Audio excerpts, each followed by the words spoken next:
नमस्कार दोस्तों, Vivekananda competition class के YouTube चैनल में सभी छात्र एवं छात्राओं का स्वागत है। विवेकानंद कंपटीशन के YouTube चैनल की अगली श्रृंखला के अंतर्गत हम राजस्थान भूगोल के अंतर्गत राजस्थान परिचय का अध्ययन करेंगे। राजस्थान परिचय को कई भागों में बांटा जा सकता है। इन राजस्थान भूगोल के अंतर्गत जो सबसे पहला पार्ट होगा, हम राजस्थान के नामकरण से ही पढ़ेंगे। राजस्थान का नामकरण। राजस्थान के नामकरण से पहले थोड़ा सा भारतीय इतिहास और विश्व इतिहास से संबंधित जो प्रश्न निकल कर आते हैं आजकल की प्रतियोगी परीक्षाओं के अंतर्गत। जैसे विश्व इतिहास से सबसे पहला प्रश्न बनता है, विश्व इतिहास के जनक।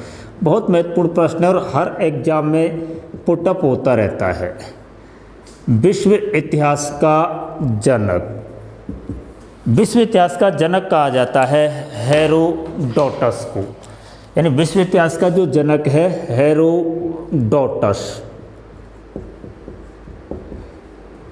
हेरोडोटस मूलतः यूनान का निवासी था, यानी कि हेरोडोटस का जो संबंध है वो यूनान से है, यानी कि ग्रीक से इसका संबंध है। हेरोडोटस 5वीं शताब्दी में, यानी भारत यात्रा पर भारत आया था 5वीं शताब्दी में। कन्फर्म तिथि नहीं होती है इसके लिए, यानी 5वीं शताब्दी के मध्य में हेरोडोटस भारत यात्रा पर आया था और भारत यात्रा के दौरान इन्होंने एक पुस्तक की रचना की थी, यानी कि हेरोडोटस के द्वारा रचित जो पुस्तक है, ये पुस्तक होती है हिस्टोरिका। यानी हेरोडोटस के द्वारा रचित जो पुस्तक है हिस्टोरिका। यहाँ से एक बहुत महत्वपूर्ण प्रश्न बना है, ये कई एग्जाम में पुटअप हुआ है। एसएससी के एग्जाम में भी आया है, सीजीएल में भी आया है, 10+2 में आया है। फर्स्ट ग्रेड लेक्चरशिप 2017 के इतिहास के पेपर में प्रश्न आया था कि हिस्टोरिका पुस्तक में हेरोडोटस ने किस देश के व्यापार का वर्णन किया है। हेरोडोटस ने हिस्टोरिका पुस्तक में भारत एवं फारस के मध्य व्यापार का वर्णन किया है। जिस तरीके से हम राजस्थान में कर्नल जेम्स टॉड द्वारा रचित पुस्तक का अध्ययन करते हैं, एनालस एंड एंटीक्विटीज ऑफ राजस्थान, उससे रिलेटिव एक बार प्रश्न बना था कि इस पुस्तक में किस प्रथा का उल्लेख किया गया है, सामंतवादी, यानी कि जिसे अंग्रेजी में फ्यूडलिज्म कहा जाता है। इसी तरीके से हेरोडोटस की जो पुस्तक है हिस्टोरिका, इसमें भारत एवं फारस के मध्य व्यापार का वर्णन किया गया है। तो विश्व इतिहास के जो जनक कहलाते हैं हेरोडोटस। इसी तरीके से भारतीय इतिहास के जनक, भारतीय इतिहास के जनक, भारतीय इतिहास का जो जनक कहलाता है, भारतीय इतिहास का जनक कहलाता है वेद व्यास। यानी भारतीय इतिहास का जो जनक कहलाता है वेद व्यास को कहा जाता है। वेद व्यास द्वारा जो रचित पुस्तक है, वेद व्यास द्वारा रचित पुस्तक होती है महाभारत। महाभारत का जो प्राचीन नाम है जय संहिता। यानी वेद व्यास द्वारा रचित जो पुस्तक होती है महाभारत, और महाभारत का जो प्राचीनतम नाम है जय संहिता है। महाभारत की जो रचना की गई थी, यानी महाभारत की रचना राजस्थान में पुष्कर झील के किनारे की गई थी। यानी पुष्कर झील जो अजमेर में अवस्थित है, धार्मिक दृष्टि से महत्वपूर्ण झील होती है, और इसी झील के किनारे वेद व्यास के द्वारा महाभारत ग्रंथ की रचना की गई थी। महाभारत का प्राचीन नाम होता है जय संहिता। महाभारत में कुल 18 पर्व हैं। यानी महाभारत में जो कुल पर्व हैं उनकी संख्या है 18। जिस तरीके से रामायण में 7 कांड होते हैं, इसी तरीके से महाभारत में भी कितने पर्व होते हैं? 18 पर्व होते हैं। महाभारत के अंतर्गत कौरव पांडवों के युद्ध का उल्लेख किया गया है। हम महाभारत के अंतर्गत एक सबसे महत्वपूर्ण पार्ट का अध्ययन करते हैं, भगवद गीता। महाभारत का जो 6वां पर्व है यानी महाभारत का जो छठवां पर्व है या छठवां जो खंड है इसमें भगवद गीता का उल्लेख है। यानी छठवां जो पर्व है वो पूर्णतः भगवद गीता से संबंधित होता है। जिस तरीके से रामायण में सुंदरकांड होता है, कहीं लंका कांड होता है, इसी तरीके से इसका जो छठवां पर्व है वो पूर्णतः भगवद गीता का ही उल्लेख इसमें किया गया है। भगवद गीता भारत का एकमात्र राष्ट्रीय महाकाव्य है जिसकी स्मृति में भारत सरकार के द्वारा प्रत्येक वर्ष 13 दिसंबर को गीता दिवस मनाया जाता है। यानी 13 दिसंबर को भगवद गीता की स्मृति में प्रत्येक वर्ष गीता दिवस या भगवद गीता दिवस के रूप में मनाया जाता है। भगवद गीता एवं महाभारत को भारत का पंचम वेद कहा जाता है। यानी भारत का जो पंचम वेद कहलाता है वो कहलाती है भगवद गीता या महाभारत। भारत के जो 4 वेद होते हैं, ऋग्वेद, यजुर्वेद, सामवेद और अथर्ववेद, और 5वां वेद माना जाता है महाभारत को। विश्व इतिहास का जनक हेरोडोटस, भारतीय इतिहास का जनक वेद व्यास, जबकि राजस्थान इतिहास का जनक, यानी विश्व के तीनों जनक हम आपको बता रहे। राजस्थान इतिहास का जनक कहलाता है कर्नल जेम्स टॉड। यानी ब्रिटिश नागरिक था Colonel James Tod. Colonel James Tod को राजस्थान इतिहास का जनक कहा जाता है।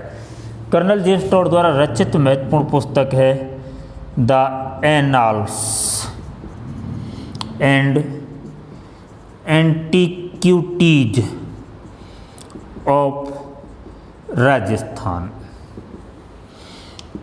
इस पुस्तक में कर्नल जेम्स टॉड ने राजस्थान की कला संस्कृति के साथ साथ राजस्थान की सामंतवादी अंग्रेजी में से कहते हैं फ्यूडलिज्म, या इसी को कह देते हैं जागीरदारी प्रथा का उल्लेख किया गया है। कर्नल जेम्स टॉड ने सर्वप्रथम राजस्थान के लिए राजस्थान शब्द का प्रयोग 1829 में इसी पुस्तक के अंतर्गत किया गया था। तो हम 3 प्रमुख जनक पढ़ चुके हैं, विश्व इतिहास का जनक, भारतीय इतिहास का जनक और राजस्थान इतिहास का जनक। और तीनों की महत्वपूर्ण पुस्तकें आ जाती हैं, हेरोडोटस की हिस्टोरिका, वेद व्यास की महाभारत और कर्नल जेम्स टॉड की the annals and antiquities. Historica में भारत एवं फारस के मध्य व्यापार का वर्णन है, महाभारत में कौरव पांडवों के मध्य युद्ध का वर्णन है, जबकि the annals and antiquities of Rajasthan में राजस्थान की कला संस्कृति के साथ साथ ही राजस्थान की सामंतवादी या जागीरदारी प्रथा का उल्लेख मिलता है। इससे आगे राजस्थान परिचय के अंतर्गत राजस्थान परिचय का जो पहला पार्ट होता है राजस्थान का नामकरण। यानी राजस्थान के ऐतिहासिक ग्रंथों में कई प्राचीनतम नामों का उल्लेख मिलता है। राजस्थान के लिए जो सबसे पहला नाम मिलता है, राजस्थान के लिए सबसे पहला नाम मिलता है ब्रह्मावर्त। जिस तरीके से भारत के लिए नाम मिलता है आर्यवर्त, इसी तरीके से राजस्थान के लिए एक नाम मिलता है ब्रह्मावर्त। राजस्थान के लिए ब्रह्मावर्त नाम का जो उल्लेख है ये मिलता है ऋग्वेद ग्रंथ में। यानी ऋग्वेद ग्रंथ में राजस्थान के लिए ब्रह्मावर्त नाम का उल्लेख किया गया है। जबकि राजस्थान के लिए एक नाम मिलता है मरुकांतार। ये प्रश्न कई एग्जाम में आ चुका है कि राजस्थान के लिए मरुकांतार नाम किसने दिया था। मरुकांतार नाम दिया था वाल्मीकि ने। यानी राजस्थान के लिए जो मरुकांतार नाम दिया गया था वो वाल्मीकि के द्वारा ही दिया गया था। राजस्थान के लिए और भी एक नाम मिलता है उत्तर पश्चिम मरुस्थल में।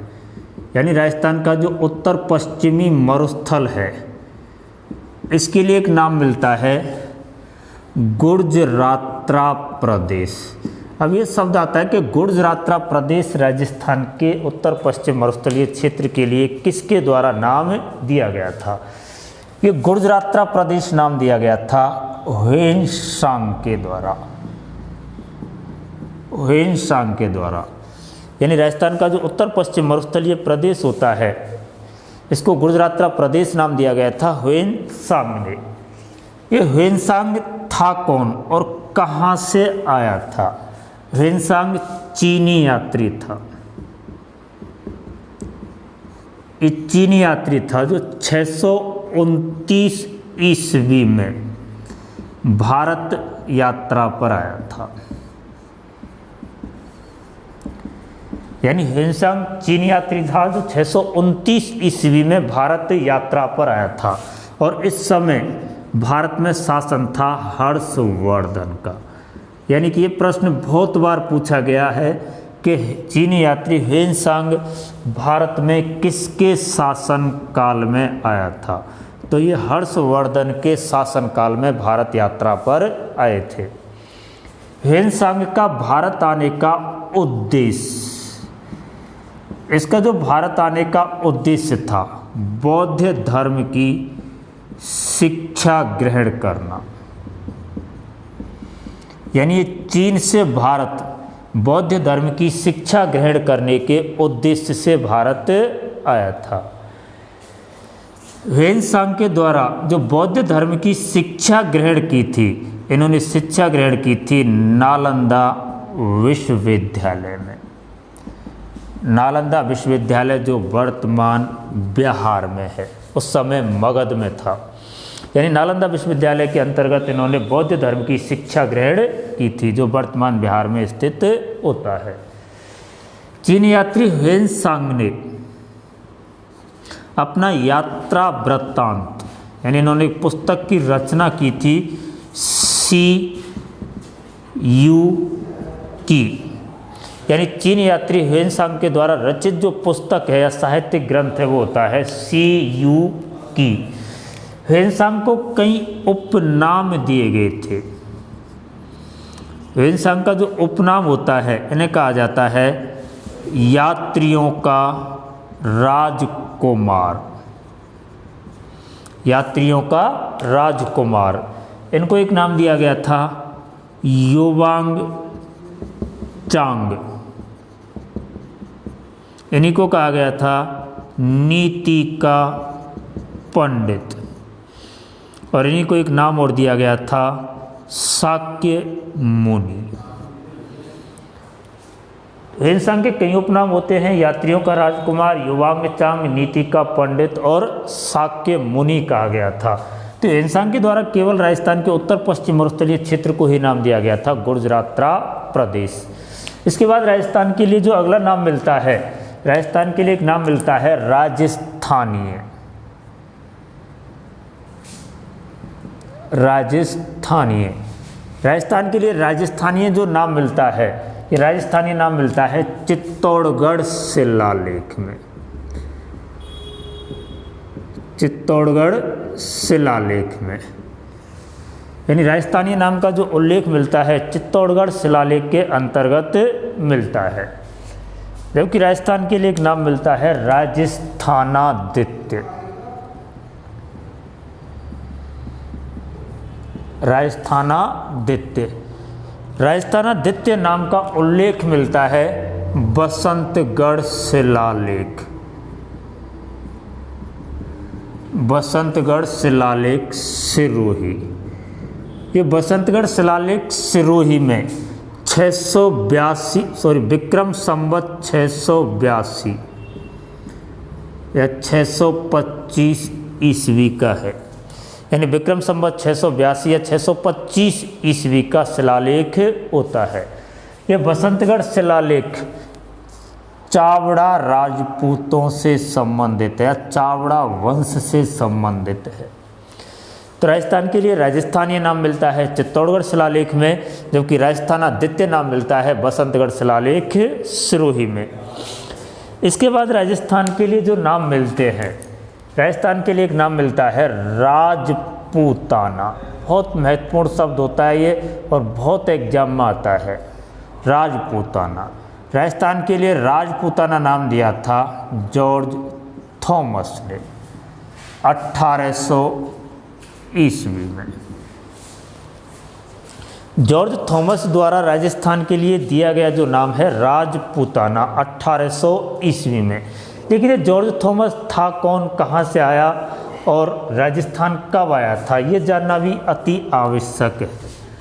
जॉर्ज थॉमस निवासी, जॉर्ज थॉमस निवासी था आयरलैंड का, ये आयरलैंड का निवासी था। जॉर्ज थॉमस राजस्थान में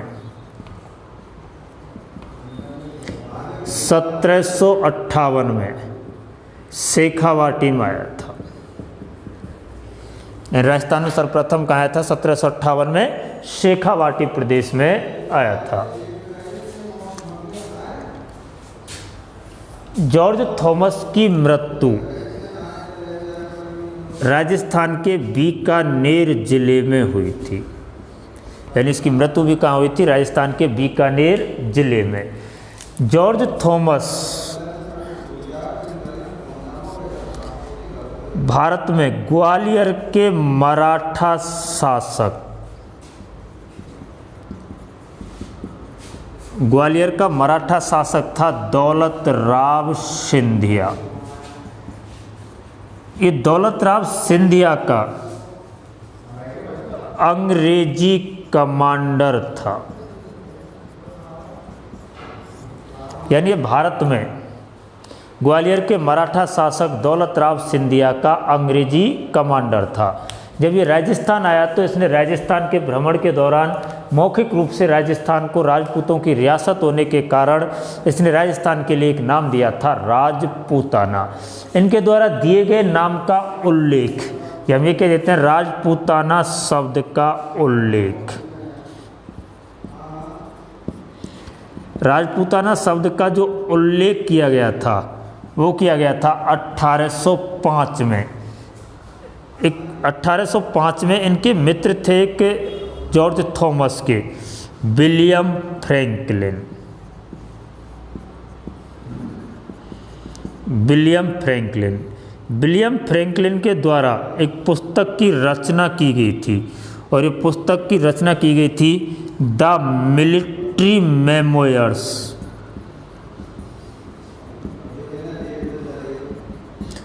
the military memoirs of George Thomas. इसी पुस्तक में सर्वप्रथम राजपूताना शब्द का उल्लेख किया गया था 1805 में। इस पुस्तक का विमोचन कार्य,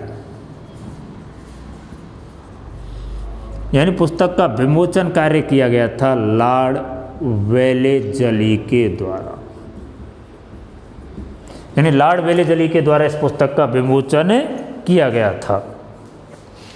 इसके बाद राजस्थान के लिए एक नाम मिलता है रायथान, रजवाड़ा और राजस्थान। राजस्थान, रजवाड़ा और राजस्थान। राजस्थान के लिए ये नाम दिए गए थे कर्नल जेम्स टॉड के द्वारा। कर्नल जेम्स टॉड के द्वारा। कर्नल जेम्स टॉड मैंने अभी बताया था राजस्थान इतिहास के जनक कहलाते थे। कर्नल जेम्स टॉड ने एक पुस्तक की रचना की थी the annals and antiquities of Rajasthan. Colonel James Tod Rajasthan में राजपूत रियासतों के पॉलिटिकल एजेंट के रूप में नियुक्त हुए थे। कर्नल जेम्स टॉड से संबंधित कई प्रश्न निकल कर आते हैं जो उन्हें आगे की श्रृंखला के अंतर्गत पढ़ेंगे। यहाँ केवल हम इतना बताएंगे कि राजस्थान, रजवाड़ा, राजस्थान नाम दिए गए थे कर्नल जेम्स टॉड के द्वारा। राजस्थान के लिए राजस्थान के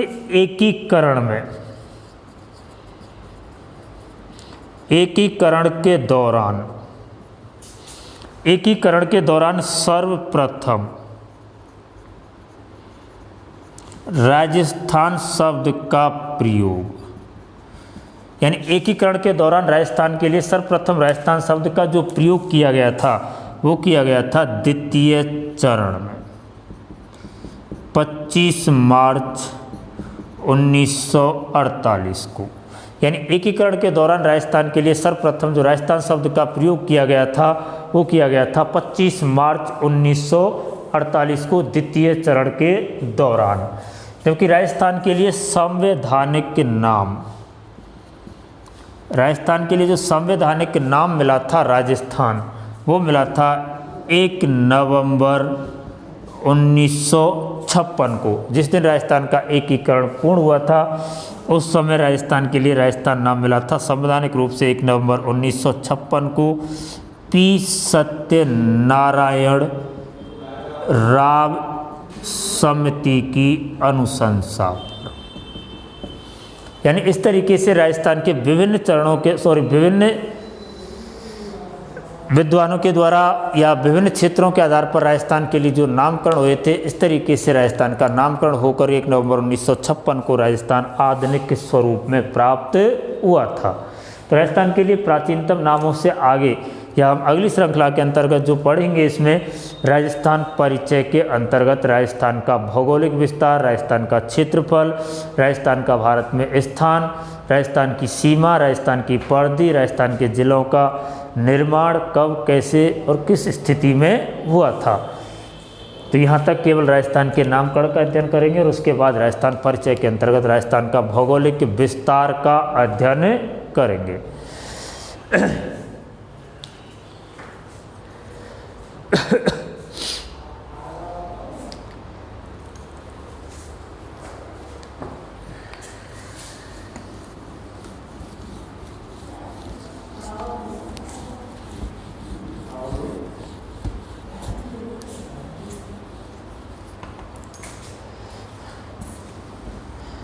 राजस्थान के नामकरण के बाद जो अगला पार्ट होगा इसके अंतर्गत वो होगा राजस्थान